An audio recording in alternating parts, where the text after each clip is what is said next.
بسم اللہ الرحمن الرحیم۔ السلام علیکم، آپ دیکھ رہے ہیں الف نیوز اور میں ہوں آپ کے ساتھ ماجد علی۔ شامل کرتے ہیں آج دن بھر کی خاص خبریں۔ عمران خان کی 3 مقدمات میں ضمانت خارج کر دی گئی۔ تھانہ کھنہ اور تھانہ بارہ کہو میں درج مقدمات عمران خان کی حاضری سے استثناء کی درخواست مسترد کر دی گئی۔ تفصیلات کے مطابق انسداد دہشت گردی عدالت نے chairman P T I Imran Khan کی 3 مقدمات میں ضمانت خارج کر دی۔ عدالت نے عمران خان کی عدم حاضری کے باعث ضمانتیں خارج کیں۔ انسداد دہشت گردی عدالت نے چیئرمین پی ٹی آئی کی حاضری سے استثناء کی درخواست بھی مسترد کر دی۔ عمران خان کے خلاف تھانہ کھنہ میں 2 اور تھانہ بارہ کہو میں 1 مقدمہ درج ہے۔ یاد رہے کہ سابق وزیر اعظم عمران خان اٹک جیل میں قید ہیں۔ انہیں توشہ خانہ کیس میں 3 سال کی سزا سنائی گئی تھی، جبکہ اسلام آباد ہائی کورٹ نے chairman P T I Imran Khan کی فیملی اور وکلاء سے ملاقات کی اجازت دے رکھی ہے۔ گزشتہ دنوں عمران خان کی اڈیالہ جیل منتقلی، سہولیات اور ملاقاتوں کی درخواست پر تحریری حکم نامہ جاری کیا گیا۔ چیف جسٹس اسلام آباد ہائی کورٹ نے 5 صفحات پر مشتمل تحریری حکم نامہ جاری کیا۔ اسلام آباد ہائی کورٹ نے حکم دیا کہ ایسا کچھ ریکارڈ پر نہیں جو قیدی کو ہفتے میں 1 سے زیادہ بار ملاقات سے روکے۔ جیل رولز کے مطابق جیل حکام عمران خان کے دوست، رشتہ داروں اور وکلاء سے ملاقات کروائیں۔ عمران خان کو جائے نماز اور انگلش ترجمے کے ساتھ قرآن مجید سمیت طبی سہولیات بھی دی جائیں۔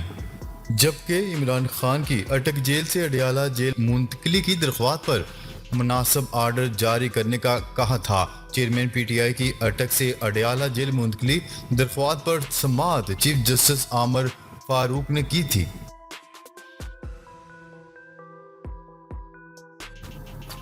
خبر کے اگلے حصے میں بات کرتے ہیں۔ روس کے صدر ولادیمیر پوٹن نے صدر مملکت ڈاکٹر عارف علوی کو پاکستان کے یوم آزادی پر مبارکباد کا پیغام بھیجا ہے۔ روسی صدر نے اپنے پیغام میں پاک روس دوستانہ تعلقات میں انسداد دہشت گردی اور افغانستان کے امور کا خاص طور پر ذکر کیا۔ صدر ولادیمیر پوٹن کا کہنا ہے کہ پاکستان اور روس مخالف شعبوں میں تعلقات کو وسعت دیں گے۔ پاک روس مشترکہ کوششوں سے علاقائی سلامتی اور استحکام آئے گا۔ واضح رہے کہ پیر کو ملک بھر میں 77واں یوم آزادی ملی جوش و جذبے کے ساتھ منایا گیا۔ دن کا آغاز توپوں کی سلامی سے ہوا۔ وفاقی دارالحکومت اسلام آباد میں 31 جبکہ صوبائی دارالحکومتوں میں 21 توپوں کی سلامی دی گئی۔ اس کے علاوہ نماز فجر میں ملک کی ترقی اور یکجہتی، امن اور خوشحالی کے لیے خصوصی دعائیں مانگی گئی۔ خبر کے اگلے حصے میں بات کرتے ہیں۔ روس میں پیٹرول پمپ پر آگ لگنے سے 27 افراد ہلاک ہو گئے۔ میڈیا رپورٹس کے مطابق داغستان کے دارالحکومت میں مقامی وقت کے مطابق رات 9 بجے پیٹرول پمپ پر زوردار دھماکے کے بعد آگ بھڑک اٹھی، جس کے نتیجے میں 66 افراد زخمی بھی ہو گئے۔ آگ نے قریب کھڑی گاڑیوں کو بھی اپنی لپیٹ میں لے لیا۔ مرنے والوں میں بچے بھی شامل ہیں۔ شدید زخمیوں کو ایئر کرافٹ کے ذریعے ماسکو منتقل کر دیا گیا۔ ریسکیو حکام کا کہنا ہے کہ آگ نے تقریباً 600 اسکوائر میٹر کے علاقے کو اپنی لپیٹ میں لے لیا۔ روسی تحقیقاتی کمیٹی کے مطابق پیٹرول پمپ کے قریب کھڑی گاڑیوں کی مرمت کے دوران اس میں دھماکہ ہوا۔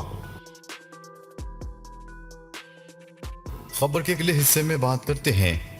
طوفانی بارشوں کے باعث پنجاب کے دریاؤں میں سیلاب کا خطرہ بڑھنے لگا۔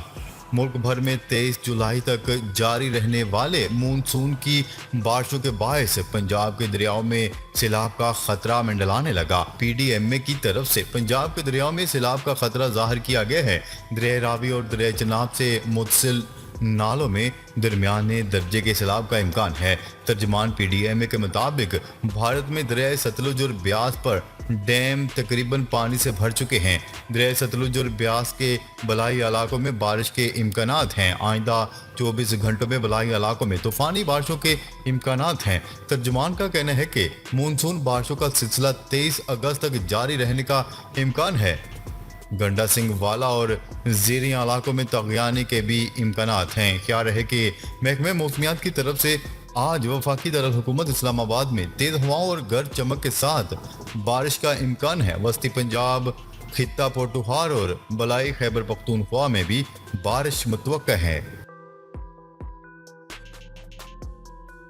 خبر کے اگلے حصے میں بات کرتے ہیں سابق امریکی صدر ڈونلڈ ٹرمپ پر فرد جرم عائد کر دی گئی۔ غیر ملکی میڈیا کی رپورٹ کے مطابق ڈونلڈ ٹرمپ پر جج رابرٹ میک برنی نے 2020 کے جارجیا کے صدارتی الیکشن میں مداخلت سے متعلق مقدمے پر فرد جرم عائد کر دی گئی۔ ڈونلڈ ٹرمپ کے 18 اتحادیوں پر بھی جارجیا میں 2020 کے انتخابات میں مداخلت کی فرد جرم عائد کی گئی ہے۔ گرینڈ جیوری نے ایک دن کی سماعت کے بعد فرد جرم عائد کی۔ استغاثہ نے جارجیا میں 2020 کے انتخابات پلٹنے کے لیے ڈونلڈ ٹرمپ کی کوششوں پر ثبوت پیش کیے تھے۔ سابق امریکی صدر ڈونلڈ ٹرمپ کے خلاف یہ چوتھا مجرمانہ مقدمہ ہے۔ خبر کے اگلے حصے میں بات کرتے ہیں بھارت کی یوم آزادی کے موقع پر مقبوضہ کشمیر میں یوم سیاہ۔ بھارتی یوم آزادی کے موقع پر مقبوضہ کشمیر میں کشمیریوں کی جانب سے یوم سیاہ منایا جا رہا ہے۔ وادی میں شٹر ڈاؤن ہڑتال ہے۔ 15 اگست بھارت کی یوم آزادی کے موقع پر کشمیر میں یوم سیاہ منائے جانے کا اعلان کیا گیا۔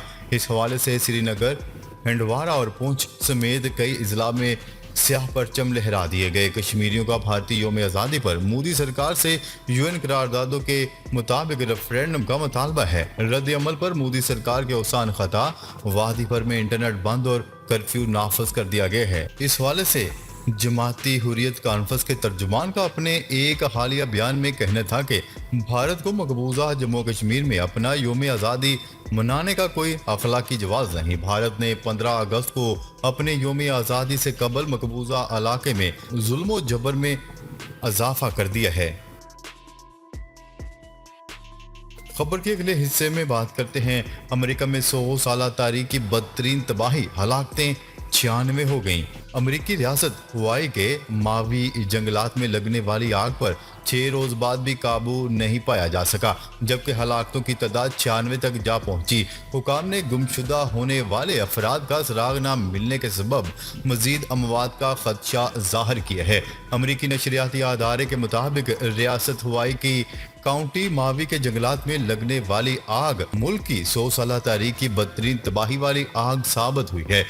آتش زدگی کے پہلے روز 6 افراد ہلاک ہوئے تھے، جبکہ دوسرے روز 30 افراد کی ہلاکت سے تعداد 36، جبکہ تیسرے روز 19 افراد کی ہلاکت کے بعد مجموعی تعداد 55 ہو گئی تھی، اور یہ تعداد روزانہ کی بنیاد پر بڑھتے بڑھتے آج 96 ہو چکی ہے۔ دھوئیں کے باعث درجنوں افراد کی حالت غیر ہو گئی، جنہیں قریبی ہسپتال منتقل کر دیا گیا۔ 3000 کے لگ بھگ عمارتیں اور 2500 ایکڑ اراضی پر سب کچھ جل کر راکھ کا ڈھیر بن گیا۔ تیز ہوا نے آگ کے پھیلاؤ میں مرکزی کردار ادا کیا۔ خبر کے اگلے حصے میں بات کرتے ہیں پاک چین دوستی اور سی پیک کو سبوتاژ کرنے کی کوئی کوشش کامیاب نہیں ہوگی، چینی وزارت خارجہ۔ چین نے گوادر میں چینی انجینئرز پر دہشت گرد حملے کی مذمت کی ہے۔ ترجمان چینی وزارت خارجہ وانگ ای نے میڈیا بریفنگ میں کہا ہے کہ 13 اگست کو چینی انجینئرز کے قافلے کو نشانہ بنایا گیا۔ حملے میں کوئی چینی شہری ہلاک یا زخمی نہیں ہوا۔ وانگ ای نے کہا ہے کہ پاک چین دوستی اور سی پیک کو سبوتاژ کرنے کی کوشش کامیاب نہیں ہوگی۔ چین پاکستان سے مل کر دہشت گردی کے خطرات سے نمٹنے کے لیے کام جاری رکھے گا۔ ترجمان کا کہنا تھا کہ پاکستان میں چینی اہلکاروں منصوبوں کے تحفظ کے لیے کام کر رہے ہیں۔ پاکستانی حکام منصوبہ سازوں کو انصاف کے کٹہرے میں لائیں۔ انہوں نے کہا ہے کہ پاکستان میں منصوبوں پر کام کرنے والے چینی شہری کمپنیاں اور ادارے چوکس رہیں۔